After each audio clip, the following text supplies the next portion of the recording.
तं बटुं वामनं दृष्ट्वा मोदमाना महर्षयः कर्माणि कारयामासु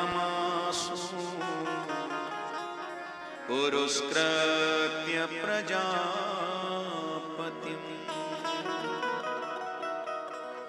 भगवान बटुक बन के आए हैं, वामन का स्वरूप लेकर के अदिति मां के गर्भ से प्रकट हुए हैं।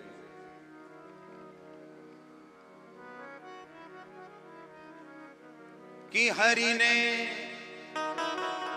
वामन रूप बनायो, वामन रूप बनायो। दर्शन दीने मात अदिति को अति उत्साह दिखायो। परमानंद भयो संतन मन,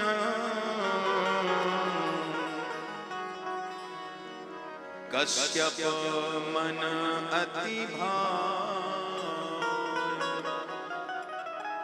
हरि ने वामन रूप बनायो। वामन बन के भगवान प्रकट हो गए हैं और जब भगवान का प्राकट्य हुआ तो ब्राह्मण कुल में आए हैं। ध्यानपूर्वक सुने। तो इनको ब्रह्मचारी का स्वरूप दिया गया है, बटुक बनाया गया। सर्वप्रथम वामन भगवान की जो मां है अदिति, इन्होंने अपने लाला को कौपीन धारण कराई, लंगोटी पहनाई। पिताजी हैं कश्यप जी महाराज। कश्यप जी ने मेखला प्रदान करी, रस्सी दी। अब रस्सी को लेके वामन भगवान ने अपनी लंगोटी के ऊपर कमर में बांध लिया, कस लिया। सप्तऋषि आए हैं। सप्तऋषियों ने भगवान का स्वागत करते करते भगवान को कुसा का दान कर दिया। कुसा भगवान ने लेके कमर में रस्सी के बगल में लगा ली। देवताओं के गुरुजी हैं श्री बृहस्पति जी महाराज। बृहस्पति जी ने आकर के भगवान का यज्ञोपवीत संस्कार किया, जनेऊ पहनाया। सरस्वती मैया ने आकर के भगवान को रुद्राक्ष की माला धारण कराई है। इंद्र ने आके भगवान को छत्र प्रदान किया, छतरी दी।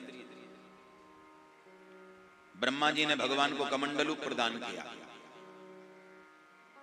कुबेर जी आए। कुबेर जी ने देखा खजाना हमारा खाली पड़ा है, तो भगवान के हाथ में भिक्षा पात्र थमा दिया। अब इनका यज्ञोपवीत हुआ है तो निश्चित रूप से भिक्षा मांगेंगे, और भिक्षा में ये हम देवताओं की छीनी हुई संपत्ति को ही लाके हमको प्रदान करेंगे। इस भाव से जो है भिक्षा पात्र पकड़ा दिया। अब भगवान निकल पड़े, भिक्षा मांग रहे हैं। माम भिक्षाम दे, माम भिक्षाम दे, भिक्षा मांग रहे हैं। उसी समय अन्नपूर्णा मां भगवती पार्वती जी आई हैं और पार्वती जी ने भिक्षा पात्र में भिक्षा डाल के वामन भगवान का स्वागत किया। आनंद होने लगा। अच्छा, ऐसा नियम होता है कि जब किसी का यज्ञोपवीत संस्कार होता है तो वो बटुक भिक्षा मांगता है, और भिक्षा जब मांगते हैं तो वो भिक्षा जब पात्र में आती है तो वो भिक्षा उन गुरुजी को दी जाती है जिन्होंने हमको गायत्री मंत्र से दीक्षित किया है और यज्ञोपवीत कराया है, उन्हीं को दी जाती है। अब भिक्षा लेके देवताओं के जो गुरुजी हैं बृहस्पति जी महाराज, उनके पास वामन भगवान गए। गुरुदेव ये भिक्षा संभालें आप। तो वामन भगवान ने जब ये भिक्षा दी तो बृहस्पति जी बोले, बेटा इस भिक्षा से काम नहीं चलेगा। क्या चाहते हैं? बोले हमारे जो अन्य शिष्य हैं, इंद्रादिक देवता जो हैं, उनके स्वर्ग की श्री को, लक्ष्मी को दान में वापस लेके आओ। वो जब आप मुझे समर्पित करोगे तब उसे मैं स्वीकार करूंगा। बोले जो आज्ञा गुरुदेव। और शिष्य के जीवन की धन्यता श्रेष्ठता तभी है जब गुरु के वचनों को शिरोधार कर ले। बोलो राधे राधे। गुरु की आज्ञा को शिरोधार कर ले। शिष्य ऐसा हो जो गुरु के प्रति समर्पण का भाव रखे।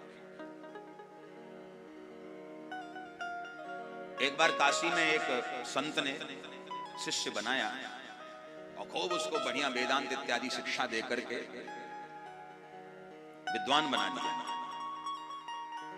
अब इतना विद्वान बन गया ये शिष्य कि काशी के बड़े बड़े विद्वानों को शास्त्रार्थ में परास्त कर दिया, हरा दिया। जय जयकार होने लगी। लोग आके समाचार देवे, गुरुजी आप तो ज्ञानी थे ही, लेकिन चेला इतना बढ़िया तैयार किया है कि उसके आगे सब फीके पड़ रहे हैं। गुरुजी को बड़ी प्रसन्नता हो गई सुन सुन के। देखो दुनिया में केवल 3 लोग ऐसे हैं, 3 जिन्हें हमारी उन्नति से प्रसन्नता होती है। पहली मां, दूसरा पिता और तीसरा गुरु। बोलो राधे राधे। मां को प्रसन्नता होती है, मेरा बालक है, मेरा पुत्र है, अच्छे पद पर है, बड़ी प्रसन्नता होती है। पिता हमेशा जीवन में सोचता है कि मैं जिस पद पर हूं मेरा पुत्र मुझसे भी आगे पद पे जाए, मुझसे भी ऊंचे पद पे जाए। हमेशा पिता यही सोचता है पुत्र के लिए। और गुरु हमेशा शिक्षा देकर के एक ही बात विचार करता है कि हमारा चेला हमारा नाम रोशन करे। बोलो राधे राधे। तो पहली मां, दूसरा पिता और तीसरे गुरुदेव भगवान, ये 3 ही लोग ऐसे हैं दुनिया में जिन्हें हमारी उन्नति से बड़ी भारी प्रसन्नता होती है। बाकियों के दिल पे तो सांप लौट जाएं। बोलो राधे राधे। हाँ, नेक जरा सी तरक्की आपकी भई, सोई पड़ोसी की नींद हराम हो गई। अरे राम राम राम, ये हमसे आगे निकल गया, हमसे आगे दौड़ गया, हमसे आगे भाग गया। कहां से कमाया? ऐसी ईर्षा, ऐसी ईर्षा। रात भर सोचे कहां से कमाया, कहां से कमाया। वो इतना सोचा कि सवेरे हार्ट पे अटैक पड़ गया। बस फिर क्या था? गोविंदाय नमो नमः। आसपास के लोग इकट्ठे भय, भैया रात को तो बढ़िया मिले थे, क्या हुआ इनको? घर वाले बोले दूसरों की टेंशन लेते थे, तो बुला लिया भगवान ने अपने पास। बोलो राधे राधे। जीवन में एक बात का ध्यान रखो कि रूखा सूखा खाए के ठंडा पानी पी, देख पराई चुपड़ी क्यों ललचाए जी। जो प्राप्त है वही पर्याप्त है, बस इसमें जीवन बिताओ। जितना मिला है आनंद में। अब गुरुजी को बड़ी प्रसन्नता हुई महाराज कि हमारा शिष्य। एक दिन शिष्य गुरुदेव से मिलने आया। गुरुजी ने कहा, बेटा तुमने तो हमारा नाम रोशन कर दिया। बेटा हमने एक बात सुनी है। बोले क्या?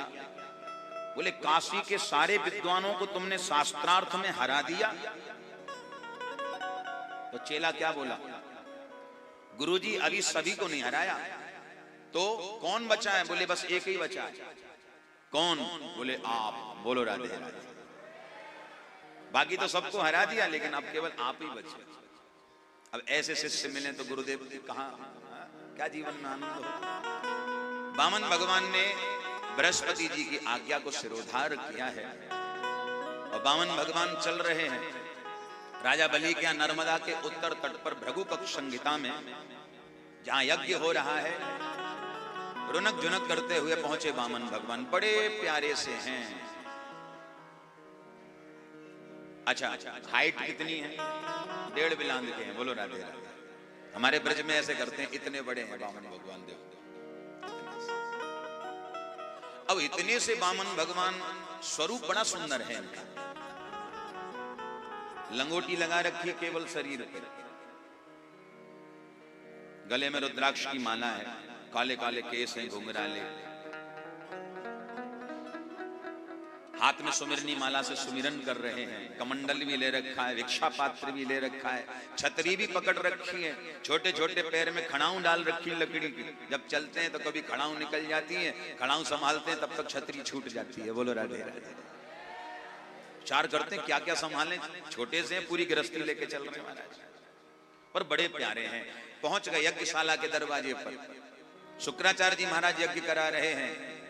अचानक दृष्टि पड़ी बलि महाराज के दरवाजे पर, शायद कोई अतिथि आया है।